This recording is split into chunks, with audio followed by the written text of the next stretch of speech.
for me chache mo baby a mo hwe mo tie me bia. All right. So we share video ya me ya. We share screen so I made two Facebook posts. And tobacco from Sami Gymafi. And tobacco from Ghana, the Black Star of Africa. In fact, social media na mi hu Ghana the Black Stars of Africa. Intino omo de metai ehwe omo mi follow omo niema omo ye the projecting Ghana. The omo the post bi beto so. Ma men kan enchel.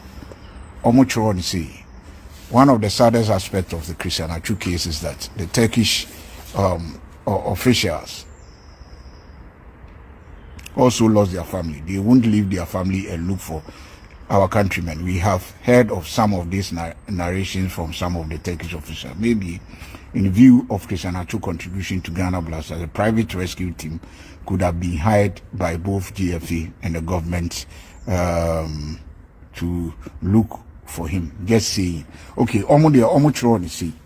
In fact, me almost me no man because I say ma omo kanubiana unim about diplomacy and rescue sabi sa nsema omo private rescue ni hwan and then some crow mo kan kranya accurate say Turkish officials will leave omo nya omo crow from any true because any person from no how would you know kra say nipa edia wo so ye live mo rescue no or ye African ni ana or ye hini ena baby a Atsu omo no resident na dina no omo no omo patche say dino flats nko ewo mu ye about 250 flats and one building enti no sabi they are rescuing people la untimi hu porting dan ya collapse or demolish. How can you know say ha take it phone kwa no how we take it phone of course omo doso but in panso or dynamo omo nya take it phone it is hard dey no mtwe enti no me wo na menu aba bi send the bread say post na ohun ho no Sami Gymafi akwa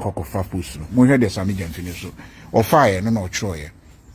One of the saddest the same thing na me kan kire no maybe onu kra de wan kasi just for saying or can say maybe in view of Christian Atsu or kan ni nyina no ye Ghana the person me can we kire Sami Gymafi who is so insensitive.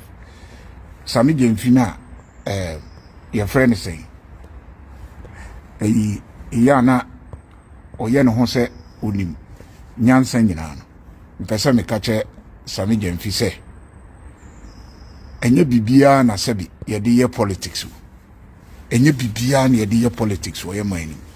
Sami Gymafi, you are so heartless and so insensitive. The bia me catch them say boy we ya na nkrofo so ne so na oye nyansa ni ko ka asem ke no omode enema tago na wotan no na say mentan na nye hwe nsem hu na ya odi no eno na mempe because this is a matter sabi se woni nyansa se hu say you cannot send private rescue workers to the ramp site.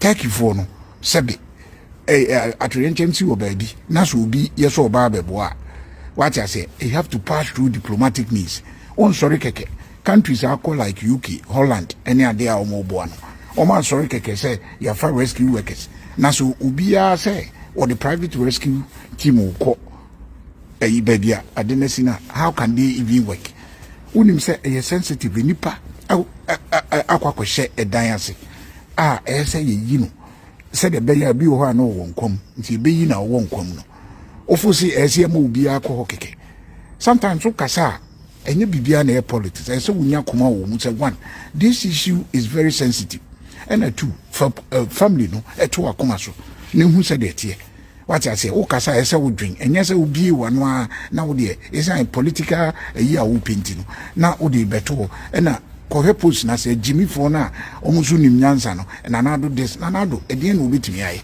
na nado obetimi aye de Ghana embassy wo ho empu omukura no edien na wo beye ukọ no ma rescue workers ni so omu ye omadwuma obetimi akofo so say you have to see Atsu by force dabi enyina bompa say Atsu beba sabi se wo Atsu e wo akoma so a wo dona enye this time and I'll be you have pettiness and it's in who we for some of your gullible supporters in so oppose na say church on kwase asem. This is not the time to say we be blame movie. You na ye bompa say nyame nye yenu abema na adom. At least fatu ko to dream say wo Sami Gymafi nka be de. What I say, Utiwa Wukasa Bibia na upese ubeye ne politics. Sabi Ghana hona uteno. Enya Ghana hona utena uye wedding chinchinchi kesiye. Enya the same Ghana. Enya juma hina unye ska udi yes a wedding diye. Ana oba no ne etuya ho dem. Stop those things. Sane man shebufu. Sa kind of politics ne shebufu. Asema ba areho semsi umfa busua no the trauma that the family is going through. Fatu akoma so. What I say, be in the shoes of the family. Monsieur Nyansa, Obi Kokan is unim Nyansa. So unim Nyansa, you will not even write a even guy here or not throw black someone puno. I can say just seeing.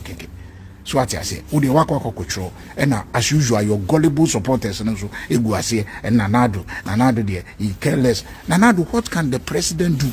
How many African countries and how many presidents in the world who say, I say me buy Omako, who are now Masuma private? Unim kofi go on, unim other nationals unim other nationalities actually how many people know who say Omasuma Omonko for say Omonko? Hey, what I say? How many African countries know who say Omasuma apart from European countries or Europe country beyond a rescue for? How many private rescuers in the world? Government delegation and government and they need experts. Yes, 15 years no say yensuma private no monko chese omokwa yes a private will be said Turkish national officials na busuafo asema wo kan odwen ho ansa na wo kan one e chose Turkish officials bitimi akose ye hu sa atwehye hakra ye man director na oka atwu hu na ye hwehwe no o ye hini onye tekini nsem hunu kwa ne yesoso masa jai sa sabi jimisem no na eni abre asem we eyani brisem there's a lives involved ewa hanum what I say we the unsuan nyansa no ada bia nkwase asem nko anu abetena ho no aka na as usual the gullible supporters you good perfectly said no almost so sim hunkwa so yara kan nyira wie akasa new patriotic party modi ba ya djuma no na aka fatoso ana da so no abode another son about there. Yankin Kakre or 6 or 2-4 to MPP delegate. Choose a candidate who will be accepted by Ghanaians. Hey, Mira. That's a thing in Yamishawo, and now question. That's a thing in Yakwada, MPP for Muti.